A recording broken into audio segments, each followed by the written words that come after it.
from Hollywood, it's time now for Edmund O'Brien as... Johnny Dollar. Oh, yes. This is Inspector Sailor, Scotland Yard. Oh, yes, Inspector. Thanks for calling back. I understand you've been assigned the Scott jewel theft investigation? Yes. Inspector Finley's been taken ill. I was given the case this morning. As a matter of fact, I just received the file with your request to telephone. Well, that puts us about abreast then, Inspector. I got in from the States last night. I'd like to get together with you so we could compare notes. Yes, splendid. Could you come to my office? At your convenience. Well, then, why don't you come right over? But first, Mr. Dollar, tell me, did the insurance company send you to London in the belief that the yard is no longer competent? What?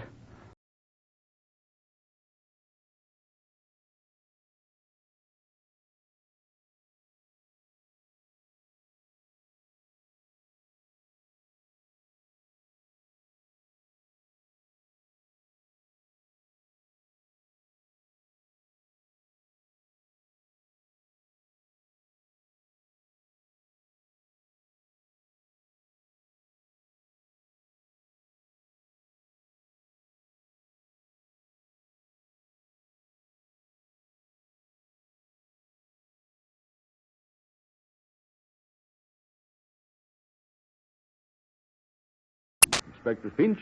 Oh, yes. Yes, I worked on a case with him over here last year. How is he? Oh, quite well, thank you. He complimented you quite highly, sir.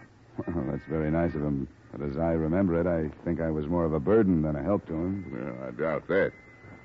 Well, I suppose we should face the situation at hand. Yeah. I brought an accurate description of all the jewelry insured by Mrs. Scott.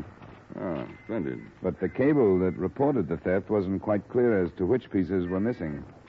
Well, Inspector Finley's information on that score is quite accurate, I think. Yeah, here we are. Oh, thank you. And he's covered the methods used in the commission of the crime quite thoroughly, I think. I'm going to spend the afternoon in Crime Index. I should probably be able to link the method with a few of our known criminals. Gentleman's investigation, huh? I suppose so. Rather tedious, but quite often successful. I'd like to see Mrs. Scott myself, if it's all right with you. Of course. I shall arrange a car and a driver for you. Will early afternoon be suitable? Well, thanks, but there's no reason to go to that bother, is there? Isn't she staying here in London? No, she left a place near Seven Oaks in Surrey, about 20 miles south of here. Quite an historic establishment, I'm told. It's called Hatchet House.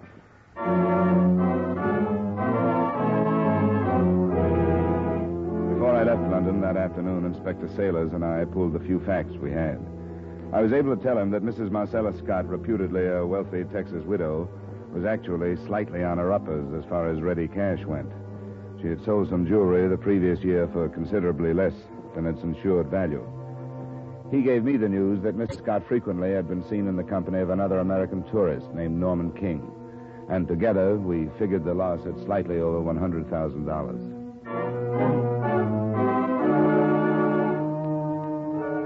Hatchet